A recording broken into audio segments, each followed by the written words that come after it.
Today wrapped up day 5 of jury selection in the murder trial against Chad Daybell. News Channel 7's Morgan Romera has more about what happened this week and what will happen next week. Since Monday morning, the judge, prosecution, and defense worked to whittle the pool down from thousands to 57 potential jurors who will move on to the next round. We know that next round of jury selection will begin Monday. Attorneys needed 50 jurors before moving on to the peremptory challenge phase. That's where they can dismiss someone without explanation as long as it's constitutional. 5 people were added from today's panel of 14. Because they hit 50 prospective jurors yesterday, which is the number that they originally said they needed, we expected peremptory challenges to begin this morning. So I asked criminal defense attorney Dave Leroy, who has no connection to this case, why they were still questioning new potential jurors. Leroy told me the judge probably wants a buffer.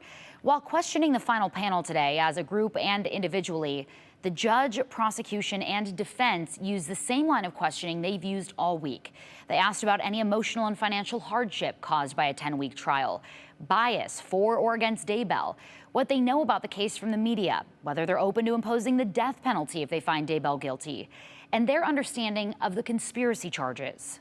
If you have person A, B, and C, and only person C doesn't act, are you okay still holding person A and B accountable pursuant to the instruction given? Anyone have concerns with that?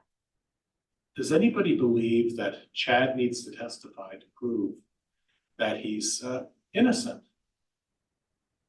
Does everybody understand that any defendant in any criminal case does not need to take the stand, and you should not hold it against him? Is anybody going to hold it against Chad if he decides he just doesn't want to talk about this? All 57 prospective jurors need to be physically at the courthouse for peremptory challenges, which Judge Boyce says will begin Monday morning at 10 a.m. Ultimately, the prosecution and defense need to whittle the pool down to a total of 18, 12 jurors and 6 alternates. Once that happens, opening statements will begin. We anticipate those being early next week. Back to you.